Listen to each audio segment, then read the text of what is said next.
राजू की दिवाली। राजू आज बहुत खुश था। उसकी जेब में पूरे 200 रुपये थे। उसे विश्वास था कि इन 200 से गीता की फ्रॉक, मिठाई और फुलझड़ी का डब्बा आ जाएगा। पिछले दिनों मम्मी बहुत बीमार हो गई थी।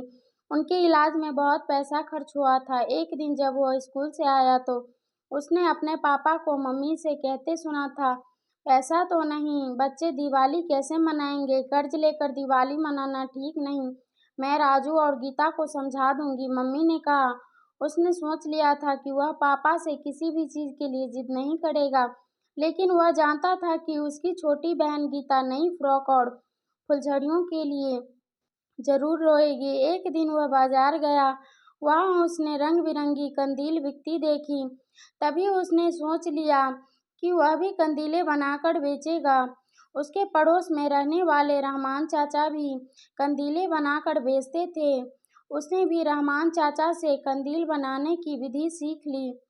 उसने रहमान चाचा से कहा कि वह भी उनके घर बैठकर कंदील बनाएगा। रहमान चाचा तुरंत तैयार हो गए। उसने अपनी गुल्लक में से पैसे निकालकर कागज आदि कंदीलें बनाने सामान खरीदा और रहमान चाचा के घर पर बैठकर कंदील बनाने लगा। उन कंदीलों को वह महेश अंकल की दुकान पर बिक्री के लिए रख आया।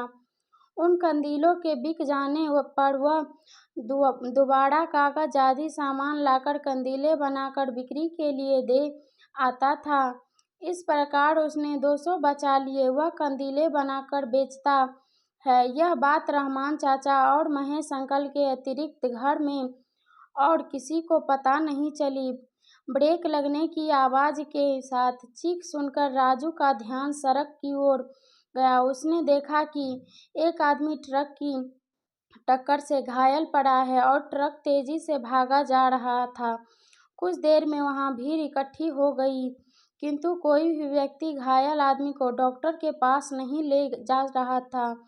राजू को लगा, यदि इस आदमी का ऐसे ही खून निकलता रहा तो वह मर जाएगा। इसे डॉक्टर के पास ले चलो, इसका बहुत खून बह रहा है।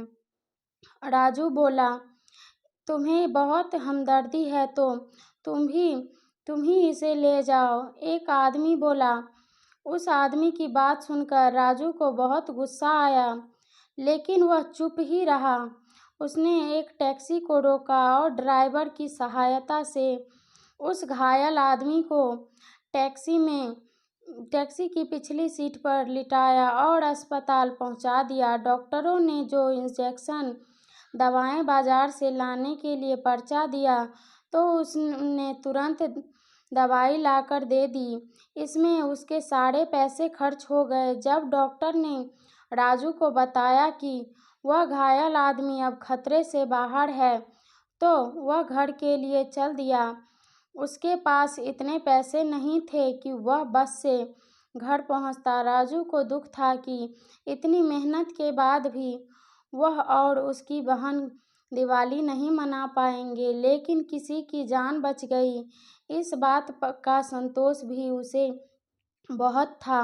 राजू कमरे में पत्रिका पढ़ रहा था। दिवाली की खरीदारी के लिए मोहल्ले के बच्चे बाजार गए हुए थे। राजू का दोस्त सुरेश पटाखे खरीदने चलने के लिए उसे बुलाने आया तो उसने मना कर दिया।